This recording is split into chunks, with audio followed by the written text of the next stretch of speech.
साथियों नमस्कार। इस वीडियो में हम 8वें वेतन आयोग के बारे में चर्चा करेंगे कि आखिर 8वां वेतन आयोग क्या है, कब लागू होगा और इससे कर्मचारी और पेंशनरों को किस तरह से लाभ होने वाला है। तो इस वीडियो में आपको मैं 8वें वेतन आयोग से जुड़ी महत्वपूर्ण जानकारी स्टेप बाय स्टेप बताऊंगा। आपसे निवेदन है कि अगर आप पहली बार चैनल पर आए हैं तो चैनल को सब्सक्राइब करना ना भूलें, ताकि आपको कर्मचारियों से संबंधित जानकारी लगातार इस चैनल के माध्यम से मिलती रहे।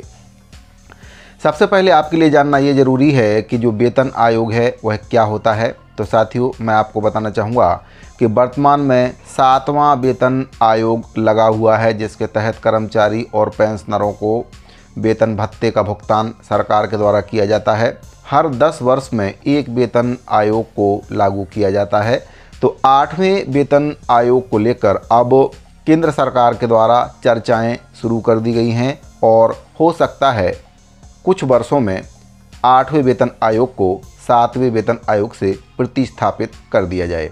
इसके लिए केंद्र सरकार के द्वारा तैयारियां शुरू कर दी गई हैं और केंद्र स्तर से 8वें वेतन आयोग की समीक्षा लगातार की जा रही है। अब बात करेंगे कि 8वां वेतन आयोग लागू करने की ज़रूरत आखिर क्यों पड़ रही है, इसके बारे में। तो 8वां वेतन आयोग लागू करने की ज़रूरत इसलिए पड़ रही है क्योंकि 7वें वेतन आयोग के अंतर्गत कर्मचारी और पेंशनरों को मिलने वाले वेतन और भत्ते काफ़ी कम हैं। महंगाई काफ़ी अधिक बढ़ चुकी है, लेकिन जो भत्ते हैं कम हैं। साथियों, वर्तमान स्थिति की बात करें तो वर्तमान स्थिति में 7वां वेतन आयोग अभी लागू है, जिसके तहत कर्मचारियों को वेतन और भत्तों का जो भुगतान है सरकार के द्वारा किया जा रहा है।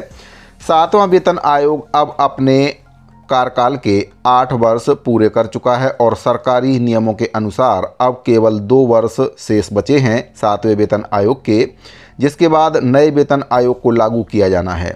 वित्त विभाग के अनुसार अगर बात करें तो 8वें वेतन आयोग को 1 जनवरी 2026 तक देश में क्रियान्वित किए जाने की योजना केंद्र सरकार की है। और अब मैं आपको बताना चाहूँगा कि आखिर 8वें वेतन आयोग की आवश्यकता और जो कारण है वे क्या हैं, क्यों इसको लागू करना चाहिए।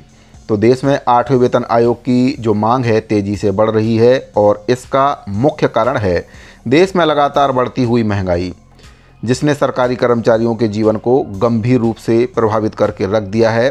वर्तमान वेतन संरचना महंगाई के अनुपात में पर्याप्त नहीं है, यानी कि महंगाई ज़्यादा है और कर्मचारियों को मिलने वाले वेतन और भत्ते काफ़ी कम हैं, जो कि महंगाई से लड़ने में कर्मचारियों को सक्षम नहीं बना पा रहे हैं, जिससे कर्मचारियों में असंतोष की स्थिति बनी हुई है।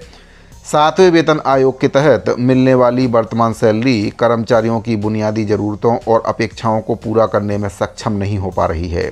इसके अलावा पेंशन भोगियों की बात करें तो पेंशन भोगियों की जो स्थिति है काफ़ी चिंताजनक है, क्योंकि बढ़ते चिकित्सा खर्चों के कारण उन्हें अतिरिक्त आर्थिक सहायता की आवश्यकता महसूस हो रही है और ऐसे में कहीं ना कहीं जो वर्तमान में वेतन और भत्ते उनको दिए जा रहे हैं वे पर्याप्त नहीं हैं। इसीलिए 8वें वेतन आयोग को लागू करने की आवश्यकता सरकार को महसूस हो रही है। करते हैं कि 8वें वेतन आयोग से कर्मचारी और पेंशनरों को कैसे फ़ायदा होने वाला है। अगर 8वां वेतन आयोग लागू होता है तो जो मिनिमम वेतन है वह कितना होगा और किस प्रकार से कर्मचारियों को इसका लाभ मिलेगा।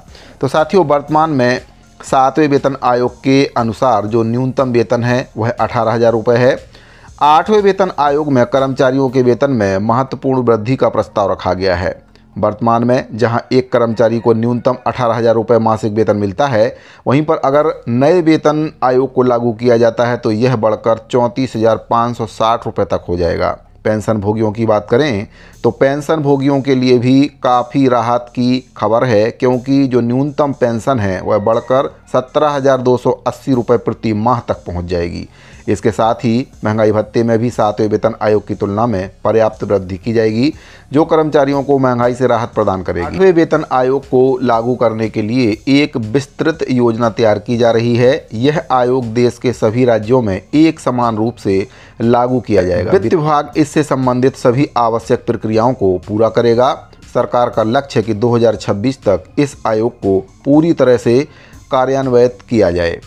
अब बात करते हैं कि नए वेतन आयोग के लागू होने से क्या प्रभाव पड़ेगा? तो नए वेतन आयोग के लागू होने से कई सकारात्मक प्रभाव देखने को मिलेंगे। सबसे पहले तो कर्मचारियों का जीवन स्तर बेहतर होगा और उनकी आर्थिक सुरक्षा में वृद्धि होगी। पेंशन भोगियों का भी जीवन बेहतर होगा। सामाजिक सुरक्षा मिलेगी जिससे वे अपना जीवन सम्मान के साथ व्यतीत कर सकेंगे। इन सब का समग्र प्रभाव देश की आर्थिक अर्थव्यवस्था पर भी पड़ेगा और इससे आर्थिक विकास को गति मिलेगी। 8वां वेतन आयोग निसंदेह सरकारी कर्मचारी और पेंशन भोगियों के लिए एक महत्वपूर्ण मील का पत्थर साबित होने वाला है। यह न केवल उनकी आर्थिक स्थिति को मजबूत करेगा बल्कि वर्तमान महंगाई के दौर में उन्हें बड़ी राहत प्रदान करेगा।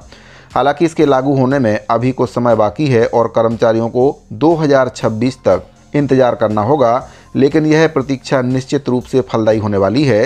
सरकार के द्वारा की जा रही सभी आवश्यक तैयारियां इस बात का प्रमाण है कि इस आयोग का क्रियान्वयन सुचारू रूप से किया जाएगा। तो 2026 तक 8वां वेतन आयोग लागू करने की सरकार की तैयारी है और इसको लेकर समीक्षा बैठकों का दौर शुरू हो चुका है। केंद्र सरकार के द्वारा इस पर चर्चा भी की गई है। 8वां वेतन आयोग लागू होने से कर्मचारी और पेंशनरों का जीवन बेहतर होने वाला है। आर्थिक स्थिति में उनकी सुधार होगा, साथ ही न्यूनतम वेतन के साथ साथ न्यूनतम पेंशन में भी वृद्धि होगी। इससे कर्मचारी वर्ग काफ़ी अच्छे से अपने खर्चों पर नियंत्रण कर सकेगा, यानी कि अभी वर्तमान में उनको इससे काफ़ी परेशानी हो रही है क्योंकि वेतन कम है, खर्चे ज़्यादा हैं। ऐसे में 8वां वेतन आयोग लागू होने से जो कर्मचारियों का जीवन है वह बेहतर होगा, उनको ज़्यादा सैलरी मिलेगी, ज़्यादा पेंशन मिलेगी, जिससे वे अपने दैनिक खर्चों पर अधिक खर्च कर सकेंगे और उनको अच्छे से एडजस्ट कर सकेंगे। तो 8वें वेतन आयोग को लेकर यह बहुत ही महत्वपूर्ण जानकारी प्राप्त हो रही थी। जानकारी अगर आपको पसंद आई हो तो वीडियो को लाइक और अपने अन्य साथियों को भी शेयर करें ताकि ये जानकारी समस्त कर्मचारियों तक पहुंच सके। इस वीडियो फिलहाल इतना ही, मिलते हैं अगली वीडियो में। अभी के लिए दीजिए इजाज़त। धन्यवाद।